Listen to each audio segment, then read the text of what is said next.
this guy asked me out on a date, and he picked the restaurant. And the date is going fairly, fairly well until the bill comes.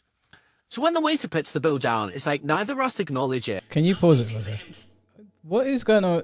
I'm sorry, like I don't mean to come across as like being an arsehole, but is that their voice? No, it's like this trend on TikTok, and people just use this like sounding voice on their videos, like a voice effect. I didn't know they had voice filters. Yeah.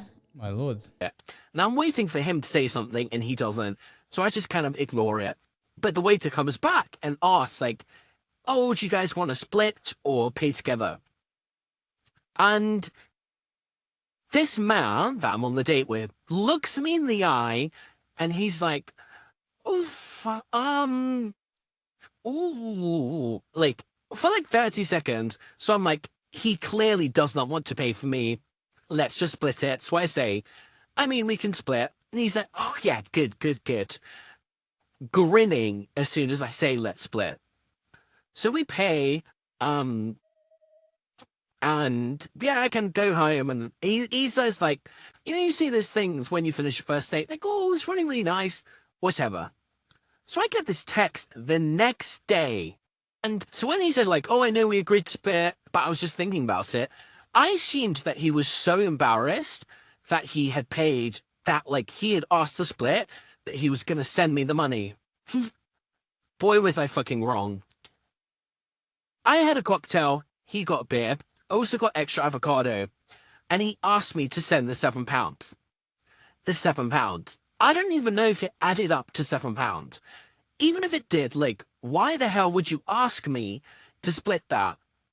And then he also said, oh, you can just pay me for the next date.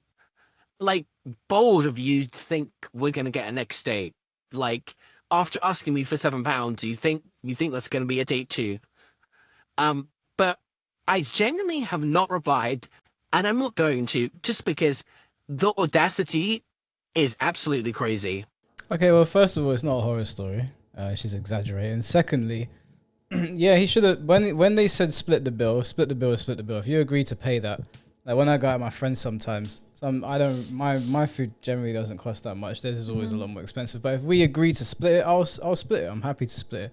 So if he couldn't do that, he should have been honest up front. But at the same time, I think, I don't know, like if someone messaged me and said, look, you actually ended up getting more, and I need you to send me £7, I probably would send it to them, just because for somebody to do that, my mind is going to, this person probably isn't financially stable, and I'd feel some kind of way about it. I wouldn't be mortified that they asked me. I would ask them, why didn't you just say? But then I'm assuming that he's probably embarrassed, especially with what she's saying, where he was like hesitating because obviously, traditionally speaking, you pay for the girl on the date. But he probably didn't have the funds to, so he should have been honest about it. I don't know. It's not a horror story, but I think she's making a bigger deal out of it than what it needs to be.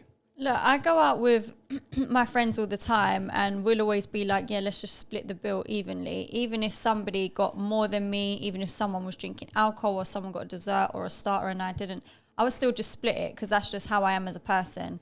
Now, I understand everyone's financial situations are different. Sometimes it's good to discuss it. But it's like, if I know I can't afford a dinner, I won't go. If my friend said, Sabi, come out tonight, and I think it's a bit tight for me, I'll say no. And I'm not one of them people where they're like, don't worry, I'll pay for you. I will still say no, because I know that once I get there, I'm not going to let you pay for me, and I'm putting myself under that struggle because I'm still going to pay. It's not to say he shouldn't be allowed to date if because he hasn't got enough money, but then maybe arrange a different style date so that you're not putting yourself in that position where you feel awkward, like you're putting a strain on yourself because you can't afford it. You could easily just say, let's go for a picnic, let's go for a walk, or do you know what I'm saying? There's a lot of alternatives. You could go for a coffee date where it's going to be like £11 for two people to get a hot chocolate. Like there's ways around it, and I think it is an awkward situation, and I can't imagine what he would have been going through to do that. However, I don't think it's fair to impose that on her when you asked her out, you chose the restaurant. It's a bit of extra avocado. You still got a beer, so you still got an alcoholic beverage, whether it was more expensive or not. Do you know what I mean? You shouldn't have gone on that particular date or taken her to that restaurant if you knew maybe money is a bit tight.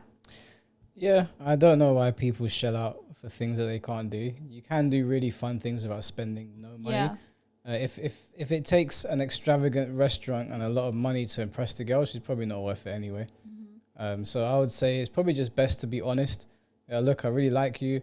I want to do a thing. It's not the end of the month yet. I ain't really got that much money. I don't have any savings.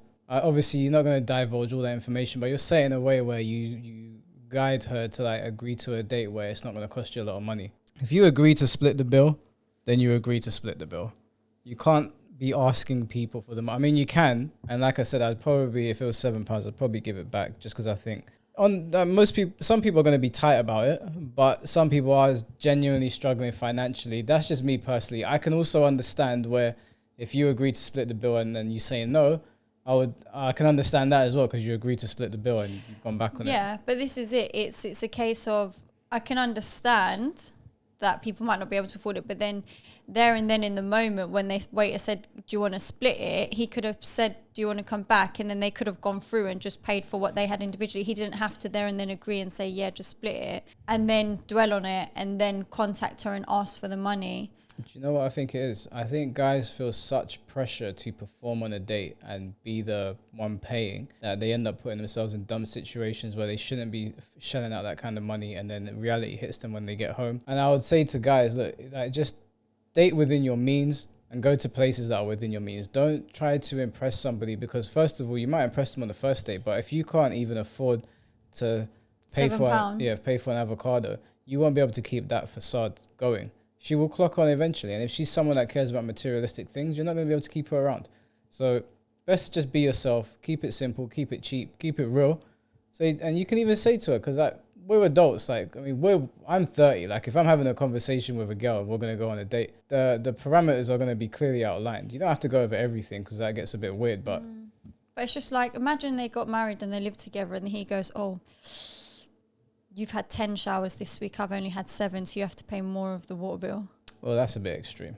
I mean, yeah, that's ridiculous. If someone did that, then I'd say, I don't know. I mean, they would have exhibited those sort of behaviors beforehand, so you wouldn't marry them in the first place. Yeah, but don't you think that exhibits that sort of behavior? Well, yeah, she's not going to go on another date with him. But if you married somebody that does that stuff, you kind of walked into it. I mean, you have all that time to get to know them and then marry them, and then you marry them and they ask for the difference on the shower bill.